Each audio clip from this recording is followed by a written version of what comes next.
હા સાંભળો, પેલા રિંકી ને બાબુ આવ્યો. મને હતું જ મારો વાંક આવશે. શું બોલ્યા? હા સરસ. મીન રાશિ આવી છે. મીન રાશિ સરસ સરસ. તો કઈ જાય છે તું? ત્યાં જાય છે હમણાં? હા, હવે આજે છે ને પેલું નામકરણ કરવાનું છે. અરે વાહ વાહ. અને છોકરો તો છે ને એકદમ મસ્ત ડાર્ક છે, ગરમ મિજાજનો છે, મીઠો અવાજ છે અને કડક સ્વભાવ છે. આટલું બધું તે 2 દિવસમાં જોઈ લીધું? સ્વભાવ કેવી રીતે ખબર પડી? અરે એ તો ખબર પડી જાય હવે. ડાર્ક છે, કડક છે, મીઠો, ગરમ. એનું નામ ચા પાડજો, ચા. શું બોલો છો? તો ડાર્ક, કડક, મીઠો, ગરમ એવું બધું કીધું ને તેમ. તો કોઈનું નામ ચા પડાતું હોય? આ તો એક વાત છે લી એમ. અને આ પણ ચ શબ્દ તો મીન રાશિમાં પણ આવે. અરે ના પડાય ચા નામ. સારું.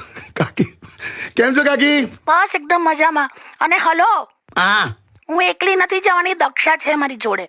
બધું કામ તું દક્ષા પાસે જ કરાવે છે હા બિચારી. શું એમાં બિચારી? દક્ષા મને લઈ જા, દક્ષા મને મૂકી જા, દક્ષા ચા બનાય, દક્ષા સેજ કચરો વાળી નાખ, દક્ષા રોટલી બનાવી આપ, દક્ષા આ શું, દક્ષા પેલું શું. અરે ફ્રેન્ડ છે મારી. એટલે મને દક્ષા છે, એલેક્સા નહીં.